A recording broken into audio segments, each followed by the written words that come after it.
So guys, hello and welcome to this problem in HackerRank called sum and product. So what we have to do in this problem, basically first of all let us understand what is sum and product function, or SUM and PROD, that is product.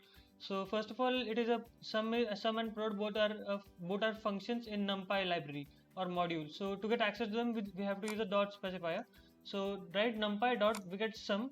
Then the first parameter is array, that the array whose sum we want, and then the next parameter is axis. So axis is optional because when you don't write axis equals to anything, then axis is none, and when we write axis equals to none, then it will give us the sum of all the elements.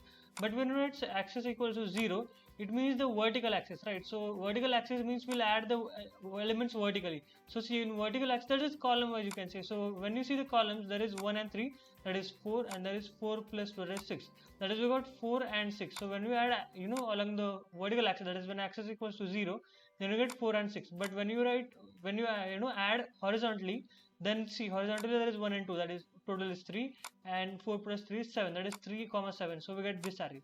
So in this way the same thing goes for product as well, so I'm not going to talk about it as of now. So basically we just have to do one thing, we just have to take in the parameters, not parameters actually, rows and columns, that is n and m in integers, and then we just have to print out the sum with over the axis 0 and the product. So product means product of all the terms, so we will write axis equals to none, or we will not specify the axis, because if we don't specify then it is none. So first of all, let us import numpy as np. I'll import it as np. Then let us take in n and m as integer variable. So for that I'll use map function. So map of integer, and I'll use input.split function to get them in spaces. So I took n and m both in one line, single line. Now I just have to make an array. So I'll take that array. For making an array, I'll use the numpy.array function, and array is made up of list, and in this case it is a nested list because it is a 2D array. For taking a 2D array n rows, see there are n rows, so I'll have to use a for loop n number of times, but they are in spaces. So first of all I'll use input.split to get the inputs in spaces. Hold on, input.split. But how many times do I have to take input.split? N number of times, because there are n rows. So I'll use a for loop. So for any variable I in range will be n, because there are n rows.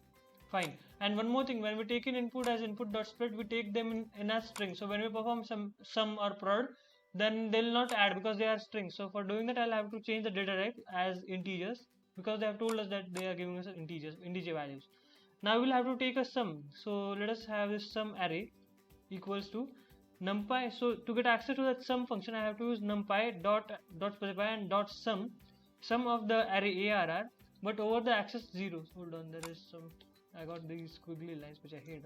So numpy.sum, I have to use the axis as 0. So axis equals to 0, you'll get the sum. Now you want the product. So instead of printing, I'll actually write one more step. So product equals to, now I have to use the product. So numpy.product, but product of what? Not arr, actually we have to take the product of sum array. So sum array, and the axis is none, or if you don't specify it, then it's fine.